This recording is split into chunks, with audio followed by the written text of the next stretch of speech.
Hey guys, welcome to the Liberal Hive Mind, a channel solely focused on exposing the abundant hypocrisy of the left. The media vultures are out once again with their eyes on one of the same old targets that they always go after, Joe Rogan. You notice how these media hacks follow each and every move that a couple specific figures who happen to be anti-woke, people who have gone after the woke mob, and whenever they get anything that they can twist to be some sort of big thing or big scandal, 100 different articles are written in one shot, all attacking that one figure. This time Joe Rogan, we've seen it against PewDiePie, Ben Shapiro, a couple different figures. You guys know what I'm talking about. Outrage, clickbait articles, the ridiculous churning of fecal matter that they call journalism. Except this time, Joe Rogan came out swinging back and within a couple words made them all look like a bunch of total buffoons. This cancel culture, this ridiculous dynamic that we're living through with the wokerati, the Twitter sphere, and all of these journalist hacks is getting so far out of control, so far ridiculous, that there's no way it's not actively backfiring as they continue to make total fools of themselves. Let me show you guys what I'm talking about. Let's get after it, of course. But before we do, please make sure to leave a like, comment, subscribe, share the video as much as possible. We're still shadow banned by the YouTube algorithm, hidden from non-subscribed viewers. And with that out of the way, let's roll the tape. All right, guys. So Joe Rogan said something. I mean, isn't that what you do on a podcast? But it went against the media's narrative, the left's fear-mongering narrative. And so article after article were written. Joe Rogan anti-vax comments about young people created new headaches for Spotify. Joe Rogan draws big audiences for Spotify, but the hugely popular podcaster's habit of making controversial remarks and courting right-wing figures and ideologies keeps generating a backlash, both inside and outside of the audio giant. And it's funny the way they say this, how, quote, from their perspective, courting right-wing figures and ideologies generates backlash. Who does that make look bad? Joe Rogan, who gives people a platform to give their opinions, or the absolute petulant crybabies on the left who can't handle someone with an opposing viewpoint, and so they fabricate and feign outrage, create this backlash, this artificial backlash, because they're intolerant buffoons? You guys can answer that question for yourselves. But in the latest vexation, in the April 23rd episode of the Joe Rogan Experience, Rogan encouraged healthy young people to not get the COVID-19 vaccine. If you're like 21 years old, he said, and you say to me, should I get it? I'll go, no, he said in a conversation with comedian Dave Smith. Rogan commented that he believes vaccines are safe and that people at risk should get vaccinated. So in the title, when you said that he was anti-vax, you were just using that to slander him. Okay, I got it. Of course, everyone understands the connotation when it comes to anti-vaxxers. But as Joe said, he said people at risk should get vaccinated, noting that both of his parents have received the COVID-19 shot. But Rogan continued that if you're a healthy person and you're exercising all the time and you're young, you're eating well, I don't think you need to worry about this. We're talking about something that is not statistically dangerous for children, but yet people still want your child to get vaccinated, which is crazy to me. And so that's his perspective. Whether you agree, disagree, we get it. But that wasn't enough for the media hacks, now was it? Not only did they write all of these hit piece articles and of course try to implicate Spotify because that's exactly what they do. This is a big problem for Spotify, and all the articles will continue to write that. The PR team at Spotify is then forced to either issue a statement or start freaking out and something might happen. There might be repercussions or something negative down the line that affects Joe Rogan, aka cancel culture in full effect, going after advertisers and going after the company that you work for. That wasn't enough for them. They then had to create this new narrative the next day, because I mean, they have to keep churning out these ridiculous, because of course the fecal matter, which is their journalism, has to continue to churn. The first story wasn't enough. Now, Joe Rogan admits he's an effing moron for offering selfish COVID-19 vaccine advice. I'm an effing moron. Joe Rogan clarifies controversial vaccine comments, completely taking what he said out of context. Joe Rogan said this: I'm not a doctor, I'm an effing moron, and I'm a cage fighting commentator who's a dirty stand-up comedian who just told you I'm drunk most of the time and I do testosterone and I smoke some weed. But I'm not a respected source of information even for me, he said. Of course, being facetious, self-deprecating, you guys know exactly what he's talking about. For instance, in some cases, people in my real life, in my immediate circle, or friends that I meet will give me compliments, sometimes high praise, for some of the things that I've accomplished in the last year, and generally I'll respond with, whatever, I'm just a degenerate who has a microphone and says stupid things and posts it on the internet. It's a joke, it's a way of downplaying things, but all of the media outlets will say Joe Rogan's response is that he's an effing moron and he's just so sorry for what he's done. You see what I mean? They can't just give it to you straight. They gotta twist the narrative. They gotta twist everything to create a villain and to create an us versus them dynamic that continuously plays out, generates clicks, and has people on different side, well, also generates clicks if you think about it, clicking the actual article and then clicks of the us versus them, liberal versus Democrat, woke versus anti-SJW. You get it. It's the age-old tactic of divide and conquer. And now today, Joe released an official statement that pretty much ended the entire thing. Joe Rogan fires back at critics. I at least try to be honest about what I'm saying. It is over, ladies and gentlemen. And you know, like most human beings out there, Joe is not perfect. No one is. That's the only reason that cancel culture can sustain itself. One thing that you can pretty much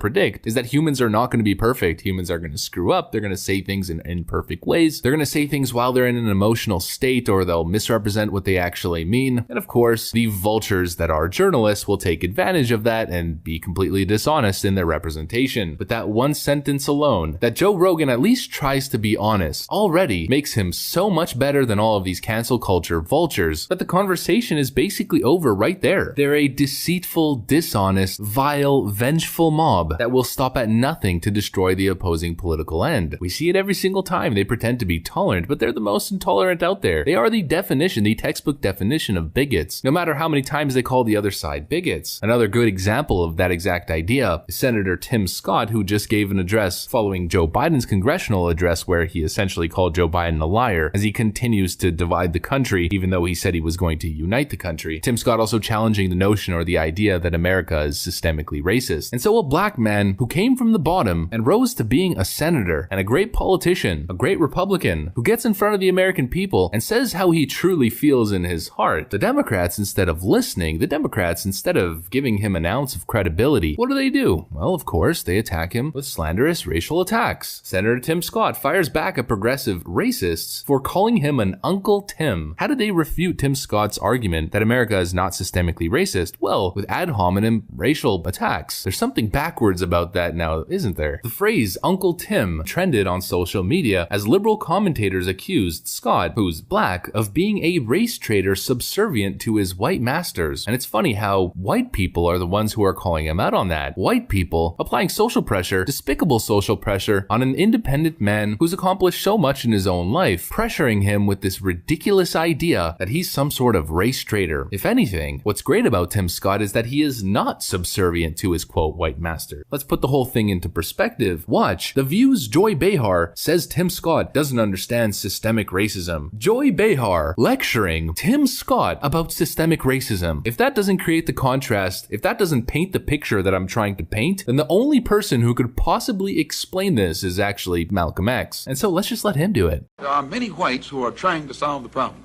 but you never see them going under the label of liberals. That white person that you see calling himself a liberal is the most dangerous thing in the entire Western Hemisphere. He's the most deceitful. He's like a fox. And a fox is always more dangerous in the forest than the wolf. You can see the wolf coming. You know what he's up to. But the fox will fool you. He comes at you with his mouth shaped in such a way that even though you see his teeth, you think he's smiling and you take him for a friend. All right, folks, so that's the video that I got for you guys. If you enjoyed it, please make sure to leave a like, a comment, subscribe. I gotta get back to work. I want to thank you for watching, and I'll see you on the next one.